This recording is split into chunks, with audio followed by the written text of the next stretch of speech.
आप तमाम लोग जानते हैं कि किस तरह से पिछले दिनों नीतीश कुमार और तेजस्वी यादव के नेतृत्व में बिहार में एक जातीय जनगणना का नतीजा आप तमाम लोगों ने देखा।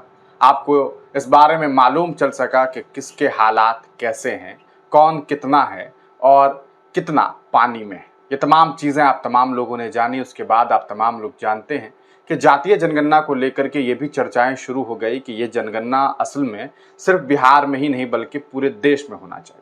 विपक्षी दल खास करके INDI महागठबंधन ने इस बारे में ठानी कि हम अगर सरकार में आते हैं तो पूरे मुल्क में जातीय जनगणना करवाएंगे। आपको बताते चले कि जब बिहार में जातीय जनगणना हुआ उसके बाद एक बड़ा फैसला बिहार के कैबिनेट ने लिया। बिहार के सदन में एक प्रस्ताव पेश किया गया और एक मंजूरी दी गई और वो मंजूरी थी कि आरक्षण का लेवल बढ़ा दिया जाए। जो 55% आरक्षण था उसे 65% किया गया और ओवरऑल EWS सहित 75% आरक्षण की सीमा जो है वो बढ़ाई गई। 75% जब आरक्षण हुआ तो बिहार राज्य के लोगों के अंदर खुशियों की एक लहर थी। लेकिन नतीजा क्या हुआ आप तमाम लोगों ने देखा। इस पूरे मामले को लेकर के विपक्ष के जो लोग थे यानी कि जो आरक्षण विरोधी थे वो पहुंच गए हाई कोर्ट ने ये फैसला दिया कि ऐसा है कि इस पर रोक लगाई जाए। फिर ये मामला पहुंचा सुप्रीम कोर्ट और सुप्रीम कोर्ट ने भी इस मामले में बिहार सरकार को एक झटका देने का कार्य किया। लेकिन सवाल ये है कि आखिरकार अगर बिहार सरकार की मंशा अच्छी है तो फिर बिहार में जो आरक्षण की सीमा बढ़ाई गई वो क्यों नहीं लागू हो सका। अब आप कहेंगे ऐसी बातें क्यों कर रहा हूं। आगे हम आपको RJD यानी कि राष्ट्रीय जनता दल पार्टी से राज्यसभा के सांसद संजय यादव का हम आपको एक वीडियो दिखाएंगे कि उन्होंने इस पूरे मामले को लेकर के क्या कुछ बातें रखी हैं। लेकिन हम आपसे एक सवाल पूछना चाहेंगे कि बिहार में किसकी सरकार है। आप कहेंगे NDA की सरकार है। केंद्र में किसकी सरकार है। आप कहेंगे NDA की सरकार है। जब दोनों ही जगह NDA की सरकार है तो फिर कोर्ट का, न्यायालय के फैसले का इंतजार आखिरकार ये लोग क्यों कर रहे हैं।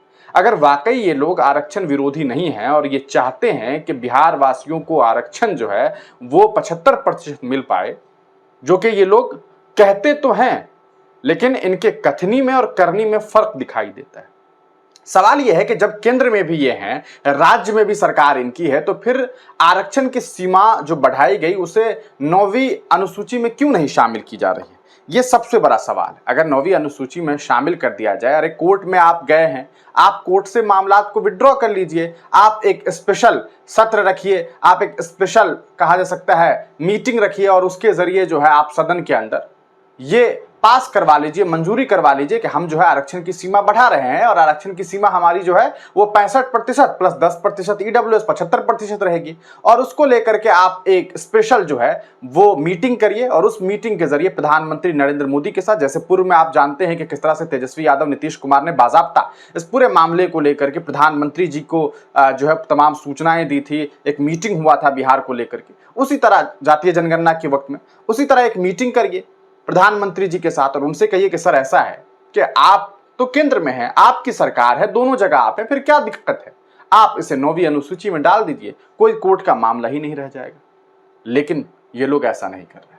आप सुनिए कि क्या कुछ कहा है राज्यसभा के सांसद संजय यादव। जब हमने यहाँ जाति आधारित जो गणना करवाई उसकी फाइंडिंग्स के आधार पर पता चला है कि 90% जनसंख्या इनकी है, 10% इनकी है, उसके आधार और अनुपात में आरक्षण को बढ़ाया। आरक्षण को बढ़ाने के बाद जब तेजस्वी जी कैबिनेट के हिस्सा थे, डिप्टी CM थे, उन्होंने केंद्र सरकार को, मुख्यमंत्री जी ने प्रस्ताव भेजा कि इनको 9वीं अनुसूची में डाल दो। तो केंद्र में किनकी सरकार है? BJP की सरकार है। वो तो वैचारिक तौर पे इसके विरोधी हैं, दिखाने के लिए, जुबानी खर्च के लिए बोल देते हैं। अगर वो आरक्षण के समर्थक हैं तो उसको 9वीं अनुसूची में डाल देते हैं, क्या हर्ज आता। तमिल ऐसा नहीं कि बिहार प्रथम राज्य है जिसका डालना था, तमिलनाडु का पहले से डला हुआ है,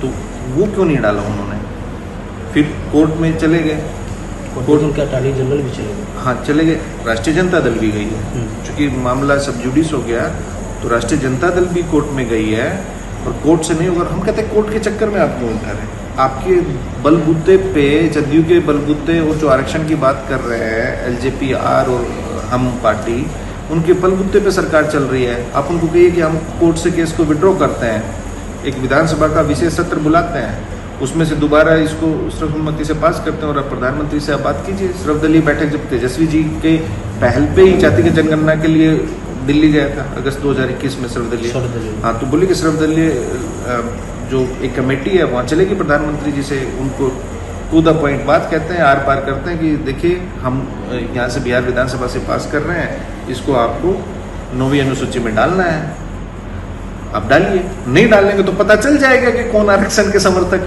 है और कौन नहीं है। अगर जेडीयू, एलजेपीआर, हम और बीजेपी इसके समर्थक है।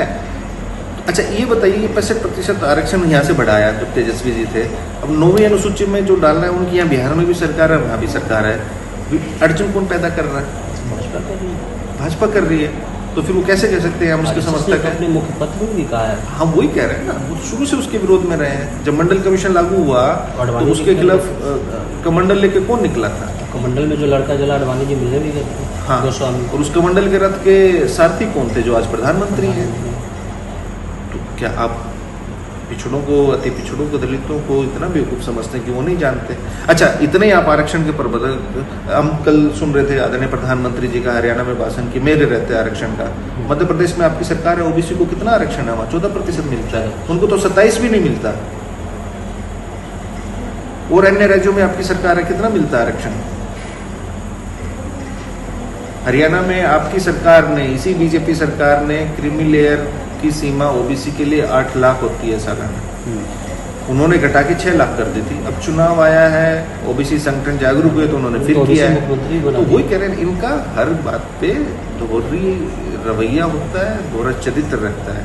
तो आजकल सूचना को आप बांध नहीं सकते कहीं तक, सब लोग जागरूक है, सब जानता है। आपको डालना है, आपको करना है, तो आप ही अटकाए हुए हैं। हम तो मांग उठा रहे हैं और हम कह रहे हैं आपको, हमारी पार्टी इनको इतना मजबूर करेगी कि इनको 9वीं अनुसूची में भी डालना पड़ेगा, देश भर में जातिगत जनगणना भी करानी पड़ेगी। तो आपने देखा कि किस तरह से सीधे तौर पर संजय यादव ने ये बात कही है कि ऐसा है कि केंद्र जो है, हम केंद्र को एक प्रस्ताव भेजते हैं कि आप जो है वो 9वीं अनुसूची में डाल दीजिए, तो केंद्र चाहे तो ये काम कर सकती है, लेकिन केंद्र ऐसा नहीं कर रही है। अब आप कहेंगे कि ऐसा कैसे हो सकता है, लेकिन ऐसा है। प्रधानमंत्री जी बातें जो करते हैं वो अलग बात है। बिहार में उनके जो साथी जो दल हैं एनडीए के, चाहे वो जनता दल यूनाइटेड हो, चाहे वो चिराग पासवान के एलजेपी हो, चाहे वो मांझी जी की हम पार्टी हो, ये तमाम लोग बातें तो कुछ और कर रहे हैं। ये लोग कह रहे हैं हाँ भैया आरक्षण होना चाहिए, लेकिन काम क्या कर रहे हैं? क्यों नहीं प्रधानमंत्री जी के साथ मुलाकात करते? क्यों नहीं स्पेशल मीटिंग करते हैं? क्यों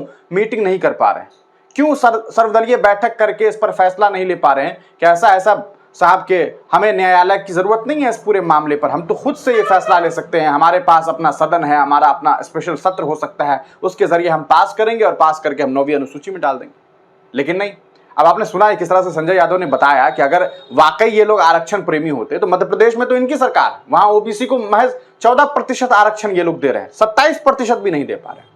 इसके अलावा आपको उन्होंने एक एग्जाम्पल दिया हरियाणा का, कि हरियाणा में किस तरह से पिछले दिनों जब आरक्षण की सीमा की बात हुई तो क्रीमी लेयर वालों को इन्होंने क्या किया, इन्होंने 6 लाख कर दिया 8 लाख की जगह। लेकिन चूंकि चुनाव का वक्त आ गया है तो दबाव में फिर इन लोगों ने सीमा बढ़ाई, 8 लाख कर दी। तो ये जो राजनीति ये लोग कर रहे हैं आरक्षण के ऊपर, अगर ये लोग वाकई बिहार की भलाई चाहते हैं, अगर ये लोग वाकई समाज की भलाई चाहते हैं, अगर वाकई ये लोग ओबीसी समाज, दलित समाज, वंचित समाज की भलाई चाहते हैं, तो फिर क्यों नहीं 9वीं अनुसूची में डाल रहे हैं? ये एक बड़ा सवाल है। आप तमाम लोग इस पूरे मामला को किस तरह से देखते हैं? आपको इसके पीछे की क्या वजह लगती है? क्या आपको लगता है कि प्रधानमंत्री नरेंद्र मोदी और उनकी सरकार की जो नीति है, उनकी जो कहा जा सकता है उनकी जो कथनी है और जो करनी है, उसमें एक बड़ा फर्क है? अपनी राय कमेंट सेक्शन में जरूर दीजिएगा, इस वीडियो को जरूर शेयर कर दीजिएगा। आप तमाम लोगों का वीडियो देखने के लिए बहुत बहुत शुक्रिया।